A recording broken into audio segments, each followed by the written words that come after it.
Hi everyone, welcome back to my YouTube channel. In this video, I am talking about the most underperforming player on tour today.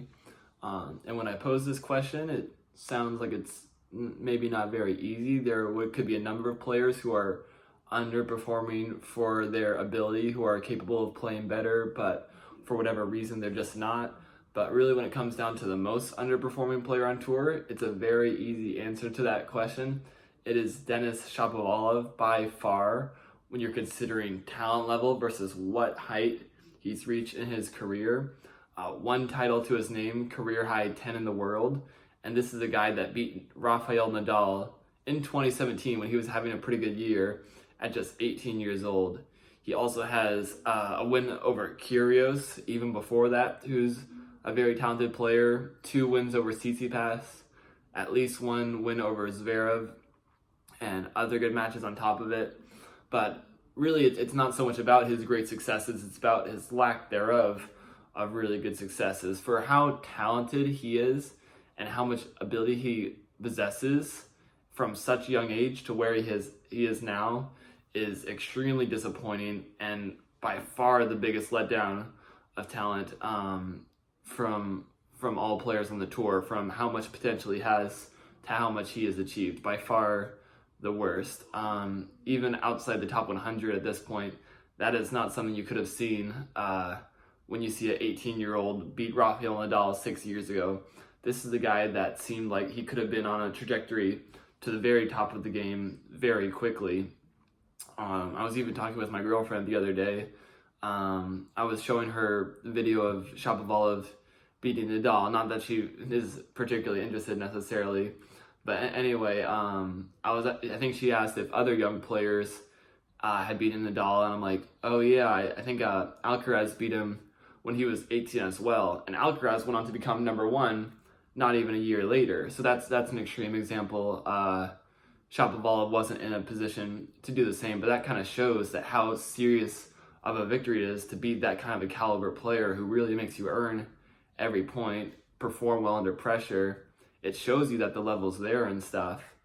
And I mean, that's just what it comes down to. Like, you can see that everything is there in his game to be a tremendous player. I think 2017 was probably the year I first started watching a lot of tennis. I remember seeing Federer versus Nadal at the Australian Open final. And pretty much from that match on, I started watching tennis on a more regular basis. And I must have seen Shapovalov play Nadal that year as well. I think I probably saw most of that match, and I just was blown away by his talent. I couldn't believe that a player at his age could show so much like fire, so much passion, so much shot making, aggression, speed, and just ability to like hit targets on the court. I mean, he just has wonderful strokes. He just strikes the ball so beautifully. There's very other players that can look as good and possess the fluid, explosive, amazing racket head speed motions that he has with the ball. Might have one of the fastest balls on tour, but I'm not 100% sure. But just like the elegance and the way he moves and sets up balls and how much racket head speed he can get, he can really hit any shot, any spin. I think even Nadal said after beating Shapovalov at the Davis Cup that Shapovalov, he has like special things that other players don't have and that you can't even practice. He really just has a special gift for the way he can strike the tennis ball and the things he can create on the court. And I back to my point earlier though, I remember watching him in 2017, the first year I started paying a little bit more attention to professional tennis, and I was just blown away by his abilities. I thought, this is a guy that's going to be one of the best players for sure. Like, this has to be someone that's going to make it to the top of the game and win Grand Slams, like the same way the big three and Andy Murray and Wawrinka did as well.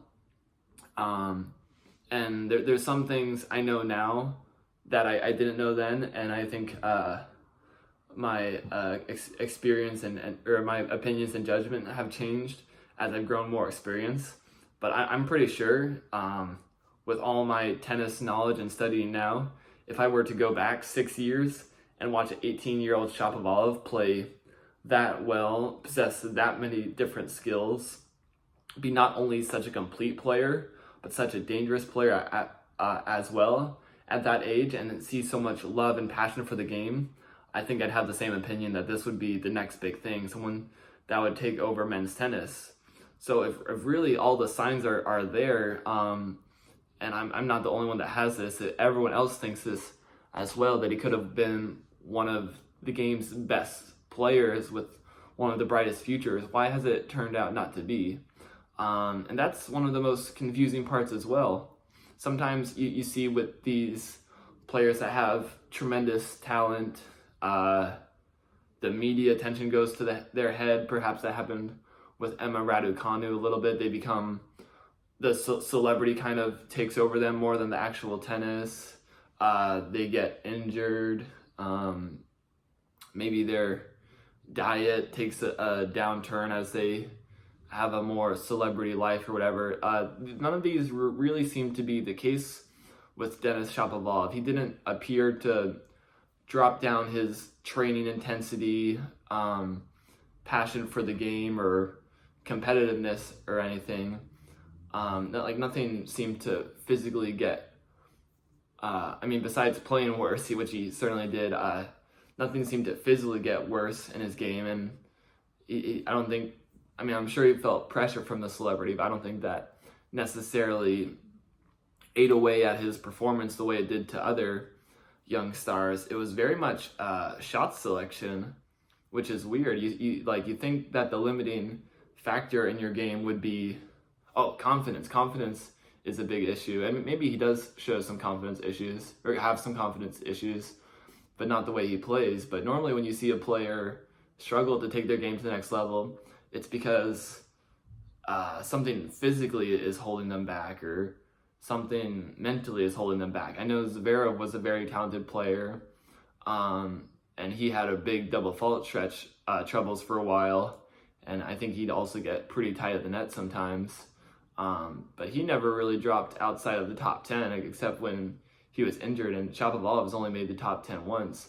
But just when you watch him play, his shot selection is just so poor. Like, he breaks every basic fundamental of tennis, and these are things that are so easy to fix. Like, if a player's struggling with that extra 1% to go from like a Masters 1000 champion, Grand Slam semifinalist, to make that extra jump to Grand Slam champion and breaking into the number one of the ATP rankings and holding there, that's a very big jump, and that requires a lot of things to go correctly. And sometimes getting that extra last piece is not only very hard to find, but it's super hard to achieve. Like, the higher you get up, if you really want to break to the top champions of the game, that's a very small tweak in your game, but it's extremely hard to achieve.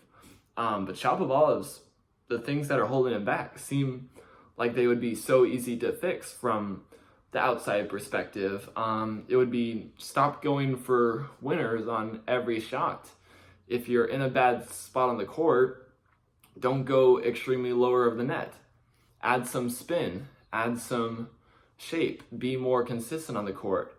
Let your opponents make some errors rather than you trying to end every point on a winner. And this is the other funny thing about Shapovalov. You sometimes see these guys that are tremendous hitters and stuff, and they look really good, but they can't quite break to the top of the game or beat like the Nadals or Djokovic's, because even though they hit the ball really well, they're so strong and they're so muscular and tall that the same things that allow them to hit really big shots make it more difficult for them to move on the court. Shapovalov doesn't have that trouble. He is 6'1". 6'1" is the perfect height to be for a tennis player if your goal is movement on the court, long rallies, court coverage, and defense. And so if you look at 6'1" players, the concern in terms of the limiting factor in their game is almost never their movement or athleticism or court coverage troubles. And the same thing with Shapovalov. when you're looking at 6-1 players and what could keep them from top 5, number 1 Grand Slam champion in the rankings, you're more concerned about the serve or the put-away power. Shapovalov is an unbelievable server for 6-1, maybe the best server for 6-1, and he's lefty. The amount of racketed speed and action and extension he can get on his serve, it just proves to his, it's just a testament to his talent. I'd say he's easily a better server than Djokovic or Nadal, and those guys aren't usually the best servers per se on tour. But the people that are better than them at serving are often 6'6 plus, and they can't move as well as Nadal and Djokovic. So you have a 6'1 player that should have the physical attributes to be a great court coverer, a great defender, a really great athlete on the court, and you give him the serve of a 6'6", 6'8" guy and lefty. You're looking at the full offensive and defensive package. But he plays his game so aggressive and so extremely red line, like not even red line, like whatever color is past the red, that's how he plays his game, that he doesn't even allow himself to play the game that would be best suited to his body. When you're, tennis is now more than ever a sport where you're moving well, you're covering the court, and you're winning long rallies. You have to be able to defend well and pass well to be able to make it to the top of today's game. We've seen that countless times. Zverev, Medvedev, Djokovic, Nadal, Alcaraz, these are all players that move extremely well and can pass and defend against attacking players. Shapovalov has the frame to do that, but he is so bent on forcing the point and attacking all the time that he doesn't allow himself to do that. This is a big problem in Canadian tennis, actually. This is why they had their wave to seemingly the top of the game and looking to take over tennis to now kind of faltering, and all their players struggling a little bit. Even Felix, he was another candidate for most underperforming player, but his situation isn't as bad as Shapovalov's is. The only player, a lot of Canadian tennis players in general seem really bent on aggressive tennis, get to the net, take the point to the opponent's hands and stuff. And I think if you're the right kind of player, that's fine. Like Milos Raonic, I think he plays that style of tennis, works perfectly for him. Hit the serve big, attack the forehand, come to the net. But we're looking at a guy there that's probably at least 6'6" and not a very good mover. He can't defend as well as Andy Murray, Djokovic, or Nadal or something. Like, he needs to hit really big and come to the net to be competitive against the top players. But Shapovalov doesn't have that issue. Like, he can do all the attacking and offense he wants, but he has the capabilities to be a great defender and great court coverer and win the long rallies against the game's best baseliners. But he plays so offensive that he doesn't even allow himself to use his defensive skills. In other words, he plays a style that's not only not advantageous to the most successful play style on tour today, but it's not conducive to the genetic abilities he has. And the problem has only gotten worse and worse over the years. He has gotten more aggressive, more risky, and less consistent as the years went on. And that's what's really so disappointing about him. One reason I say that, I think if I were to go back with all the knowledge and, not wisdom, but wisdom that I have now, and I watched Shapovalov's young match against Nadal, the reason I'd still think he is a very good, or has a very bright future, is because even though you can recognize that sometimes at 18 years old, he's a little bit too aggressive, he forces the point too much, he goes through stretches where he overplays a little bit, you're thinking 18 years old. He has an entire career to fix his strategy and figure out a play style and an aggressiveness level that works for him and allows him to put pressure in points but still stay consistent and in rallies. Like, he has all the time in the world to mature and find that balance between offense and consistency. But his balance of that has gotten even worse in years. Like when he was first a young player, like I was saying, he'd have occasions of being too reckless or too brash and hitting himself out of points and out of matches. But now it's almost every match. You're almost like waiting for the point where he's going to start overplaying, giving a ton of free points, and basically like throwing the match to the opponent for free. Like he's going to hand it over on a platter. This is pretty much the main strategy against Denis Shapovalov now, which is, I'm sure he has to know it, and it's got to upset him. And I don't know why no coach or even himself hasn't been able to fix it when the problems are so clear. Like I was saying, if you look at a player like Rublev or Tsitsipas or Zverev or Sinner, like those are all guys that are at the top of the game, and it's really, really difficult to figure out what's their next step to take their level even higher. With Shapovalov, it's so obvious. And I have to trace this back to either poor coaching and poor mentality on his part.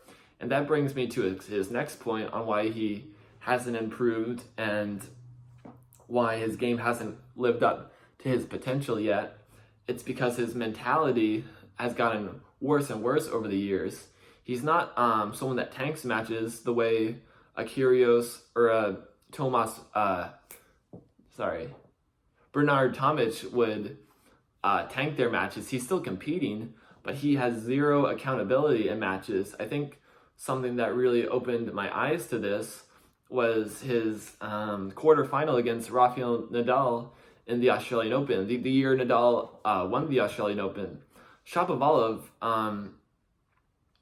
he got a little bit of a, what's the word? Not crippled, but debilitated Nadal, who was clearly struggling physically, and he had plenty of chances in that match, and he had the skill to beat someone like Nadal, but he allowed himself to make too many errors in the first two sets, lost both of those, even though he had a lot of points under his control.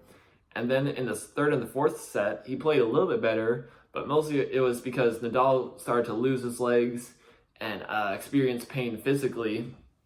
And then in the fifth set, you're thinking, even match. This is a chance where he could beat a great player like Nadal, because Nadal's older, he's clearly been having physical troubles on the court, and Shapovalov now has the momentum.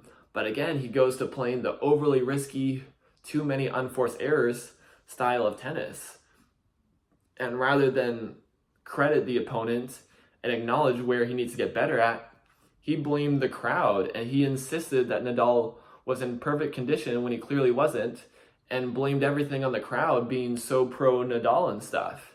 And I know that's not easy, but that is one, that's disrespectful to a great champion, but two, that distracts from something within your control. You need to look at what you need to do personally better to raise your game, and not pick on some outside factor, let alone the crowd.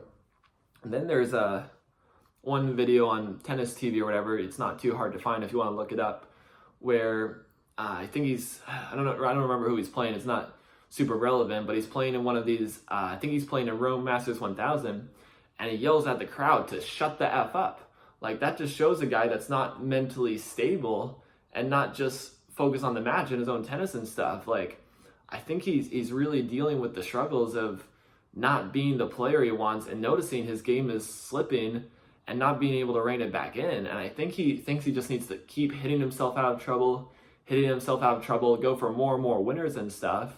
But really, he's actually hitting himself into a hole. The more aggressive and short-term thinking he has in the points, the less and less chances he's giving himself. And that goes back to my point earlier. I'm not inside the coaches' locker rooms and going over strategies with the players, but I'm sure their strategy is just keep the ball on play against Shapovalov, keep him under pressure, and wait for him to start handing you errors. Wait for him to start handing you double faults and making poor decisions and giving you free points. It's almost guaranteed against Shapovalov that if you just stay consistent against him, one, he's a horrible returner. I'll make that one of my last points. But it's almost guaranteed against Shapovalov, he'll give you at least one free break of serve either with a ton of errors, overplaying the shots, or double faulting, or losing his cool. It's a lack of maturity on his part, and it's either poor coaching or Shapovalov not being receptive to the own coaching and playing his own style of tennis. But he needs to realize that tennis isn't all about hitting winners and hitting amazing shots. It's about working the point, giving your opponent a chance to make mistakes. If the opponent misses a shot, it's just as valuable as you hitting a winner and just playing tennis a little bit more relaxed. He has the power when he needs. He doesn't need to try to do too much. And he can move, like I said earlier, so he doesn't need to fear long points and play, and he doesn't need to play every point super short and the point super quickly the way some taller or slower players have to do. So yeah, he needs to listen to his coaches or get better coaches or something. He's had a lot of coaching changes, and I have to assume that if a coach was able to get high enough in their career to be able to coach a professional player, they'd have the right ideas. But I feel like he's gotten stubborn and hot-headed and a little bit egotistical in his abilities, that he thinks he can play however he wants and go for whatever he wants. But for every great player, no matter how talented, there's a time to rein it in and to play strategically. And I'll make this my last point because the video is getting a little bit long. But his return to serve is very poor too, and that's also not helping him. But that goes a little bit back to the other things. He goes super aggressive on return to serve. That's a prime example of his main issue. Going for too much when there's too little available. Going for a high risk shot from a bad position, or when the opponent gives you a good shot, rather than just getting the ball back in, re-neutralizing the point and waiting for a better opportunity, he pulls the trigger too early from a bad position. Even on return to serve, like I said, he has the movement and athleticism to be a really good returner and get every ball back in play, but he tries to go for too much offense too many winners on return, when return by nature is a defensive position. But he is so unwilling to play defense that has repeatedly hurt him throughout his career. So anyway, that is my thoughts on Shapovalov and why he is the most underperforming player on tour for his talent level. If you had any other thoughts on this, or any other player you think fits the bill for this category, let me know. If you know anything that could fix Shapovalov or improve his mentality or tactics or whatever he's struggling with that could get him back to the top of the game, I would love to hear it, because I can't root for him now really, but at a time I was a huge fan of his game, and he was one of my favorite players to watch. And who knows what 2024 holds for him. He's off to a bad start, losing 6-4, 6-2 to Offner with a lot of errors again. Maybe it'll get better for him, but he's just had so many years where he's been unable or unwilling to make the simple changes, and many problems seem to be getting worse rather than better. So comment your thoughts below. Thanks for watching my video, and stay tuned for next time.